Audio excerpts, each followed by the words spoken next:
Assalamualaikum warahmatullahi wabarakatuh.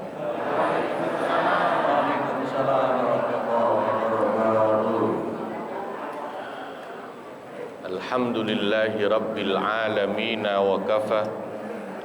Wassalatu wassalamu ala sayyidina Muhammadinil Mustafa wa ala alihi wa ashabihi ahli sidqi wal wafa, amma ba'du. Al-mukarramun wal mukarramat, para asatidah dan para guru, hadirin hadirat, para jamaah Majelis Ta'lim Ukhuwah Islamiyah, wabil khusus Bapak Kiai Haji Muhammad Ja'far, Bapak Kiai Haji Ahmad Habibi, Bapak Ustadz Abdul Hamid Mustafa Al-Hafidh, Bapak Haji Basrain Safari, dan pengurus Masjid Babu Tayyib, Bapak Haji Rashidin, jamaah taklim yang hadir semua, mudah-mudahan semua dicatat sebagai ahli surganya Allah. Amin. Alhamdulillah, pagi hari ini kita bisa hadir di Masjid Babu Tayyib untuk ta'lim rutin Majelis Ta'lim Ukhuwah Islamiyah. Semoga hadir kita mendapat tambahan keberkahan dari Allah Subhanahu wa ta'ala. Pagi ini kita ngawali ngaji dengan ngaji fikih dulu.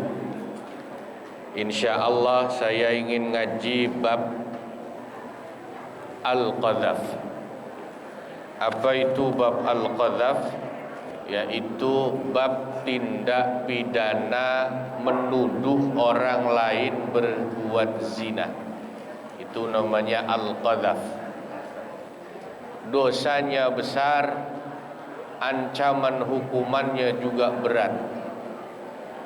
Di dalam Al-Quran surat An-Nur ayat 4, Allah berfirman, walladzina yarmunal muhsanati thumma lam ya'tu bi arba'ati syuhada'a fajliduhum thamanina jaldatan wa la taqbalu lahum syahadatan abada wa ulaika humul fasiqun. Orang-orang yang menuduh wanita merdeka yang baik-baik dan terhormat dengan tuduhan zina, dan yang menuduh itu tidak mampu mendatangkan 4 orang saksi. 4 orang saksi itu artinya 4 orang yang menyaksikan langsung perbuatan zinanya. Berarti kalau 4 orang saksi, harus ada 8 mata yang melihat langsung. Matanya harus sehat, gak boleh rabun. Kalau minus sedikit kayak saya udah gak sah jadi saksi. Remeng-remeng gak sah. Termasuk kalau ditanya apakah rekaman dan CCTV bisa menggantikan 4 orang saksi yang Allah sebut di Al-Quran, para fuqaha, mayoritas ulama mengatakan tidak bisa digantikan rekaman dan CCTV.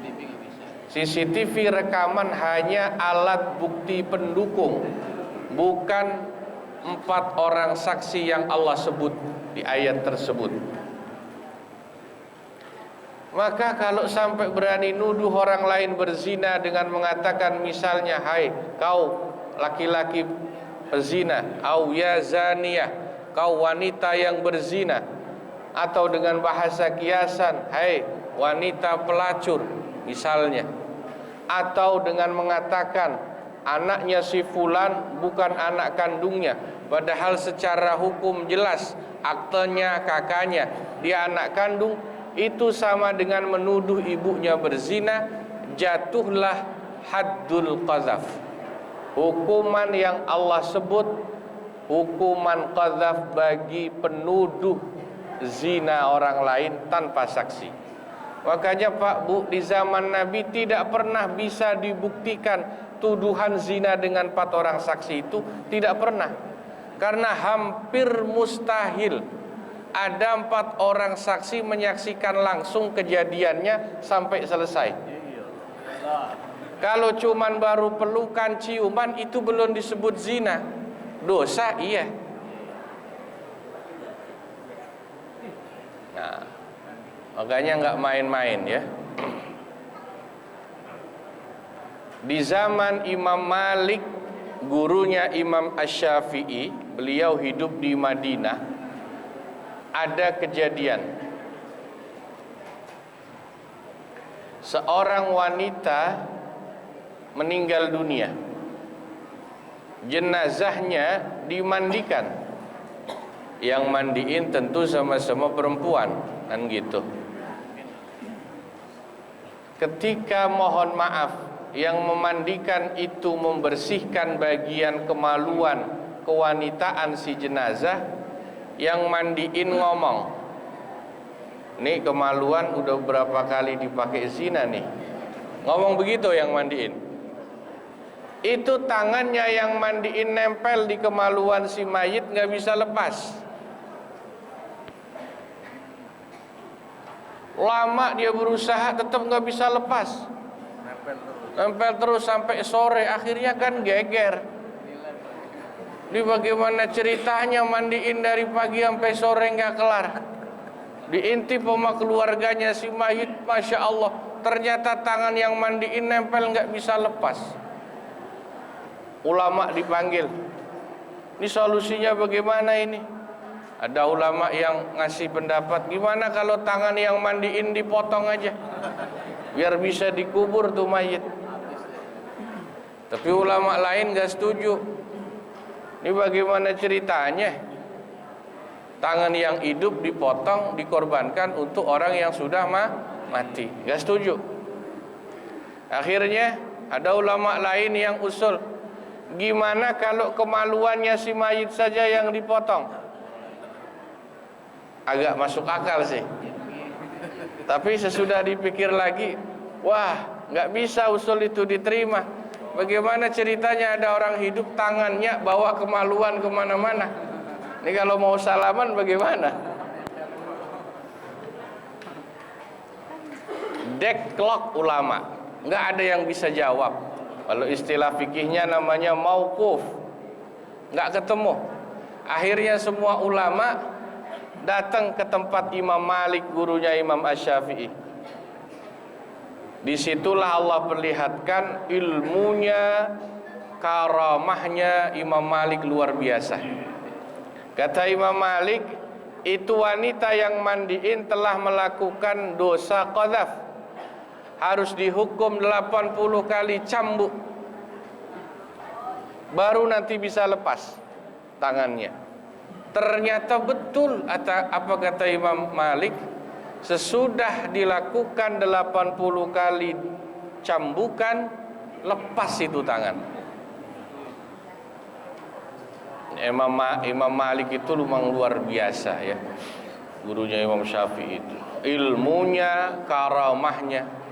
Makanya karena kejadian itu kemudian ulama di Madinah mengatakan, la yuftin nasu wa malikun fil Madinah. Tidak ada satupun ulama yang berani berfatwa saat Imam Malik masih hidup di Madinah. Nggak ada yang berani ngomong hukum, berfatwa. Dulu juga ada kejadian, ya, ulama besar yang hidup sezaman dengan Imam Malik, tinggalnya di Mesir. Namanya Imam Al-Lais. Imam Al-Lais di Mesir mendengar kebesaran Imam Malik di Madinah. Imam Malik yang di Madinah juga mendengar kebesaran Imam Al-Lais di Mesir. Belum pernah ketemu, tapi rindu ingin sama-sama ketemu. Akhirnya Imam Al-Lais dari Mesir berangkat ke Madinah. Begitu sampai di Madinah, beliau tidak langsung ke rumah Imam Malik, tapi hadir di majelis ilmunya Imam Malik dulu, ikut duduk ngaji. Ini pelajaran buat kita. Kalau mau ke tempat ulama yang bagus, jangan ke rumahnya dulu, datang ke majelis ilmunya dulu ngaji. Saat Imam Malik mengajar murid-muridnya, kemudian Imam Malik mengajukan satu pertanyaan kepada murid-muridnya, murid-muridnya nggak ada yang bisa jawab. Karena murid-muridnya nggak ada yang bisa jawab, akhirnya Imam Al-Lais angkat tangan. Ya Imam, kalau diperkenankan saya akan mencoba menjawab. Akhirnya Imam Al-Lais menjawab. Imam Malik kemudian bilang, betul jawaban Anda, tapi saya punya firasat. Ya, Anda yang menjawab ini kalau bukan muridnya Imam Al-Lais, Anda pasti Imam Al-Lais sendiri. Akhirnya Imam Al-Lais bilang betul, saya Al-Lais. Akhirnya tutup pengajian, kata Imam Malik, dibawa Imam Al-Lais ke rumah beliau karena sudah saling mengagumi. Akhirnya berangkul-rangkulan, saling menghormati, memuliakan. Singkat cerita, sesudah ngobrol, Imam Al-Lais pamitan mau kembali istirahat ke hotelnya. Imam Malik kemudian panggil salah seorang santrinya supaya mengawal Imam Al-Lais, mengantarnya sampai ke hotel. Sekaligus pesan sama santrinya yang suruh ngantar ke hotel, membawakan hadiah dari Imam Malik berupa satu nampan kurma Madinah yang paling mahal. Tapi Imam Malik pesan nama muridnya, jangan dikasihin Imam Al-Lais kalau belum sampai di kamarnya. Nasiinnya nanti kalau udah sampai di kamar hotelnya. Ini ilmu adab. Kalau mau ngasih berkat sama ustadz sama kiai, tunggu kalau udah sampai mobil naik motor. Jangan suruh nenteng sendiri. Ini jemaah ya. Itu kalau ada berkatnya. Ya saya nggak tahu ada apa enggak. Ya, singkat cerita, diantarlah, dikawal Imam Al-Lais sampai ke kamar hotelnya. Begitu sampai, baru diserahkan sama muridnya Imam Malik. Ya Imam, ini hadiah dari guru saya Imam Malik, satu nampan kurma. Imam Al-Lais terima kasih. Kurmanya ditaruh, tempatnya dipulangin. Tapi sebelum dipulangin diisi sama Imam Al-Lais. Bentar ya, saya isi, balikin, nanti bawa serahkan ke Imam Malik gurumu. Dikasihnya kurma satu nampan, nampannya yang udah dikosongin diisi sama Imam Lais dengan lantakan emas penuh. Imam Lais itu ulama yang kaya raya, dikasih hadiah kurma senampan, pulangnya nampannya diisi emas lantakan sama Imam Lais. Tuh ulama dulu. Nyari yang begitu sekarang nggak ada soalnya. Ya.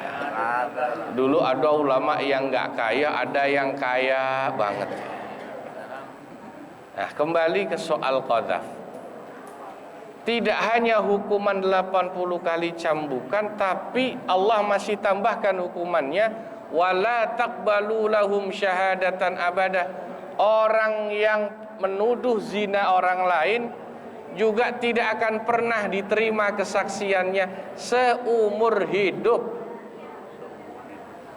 Yang ketiga, wa ulaika humul fasiqun. Allah tambahkan predikatnya sebagai golongan orang fasik. 3 nih. Dicambuk 80 kali, tidak lagi diterima kesaksiannya, plus masuk golongan orang fasik. Kecuali dia tobat. Tobat pun tetap dicambuk dan tidak bisa diterima kesaksiannya, hanya tidak lagi disebut orang fasik. Ya. Makanya dosanya besar, Pak. Nah, zaman sekarang dosa qadzaf itu enggak cuman karena mulut ngomong, tapi juga karena jari nulis. Kalau dulu hanya karena mulut ngomong orang lain zina. Nih yang bahaya dari mulut kita, lebih bahaya nih jari kita nih.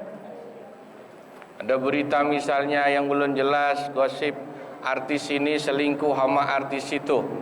Netizen nggak tahu apa-apa ikut komen. Oh iya, emang dia mah suka selingkuh, suka. Itu sudah jatuh tuduhan zina. lewat tangan kita qadzaf, dosa besar.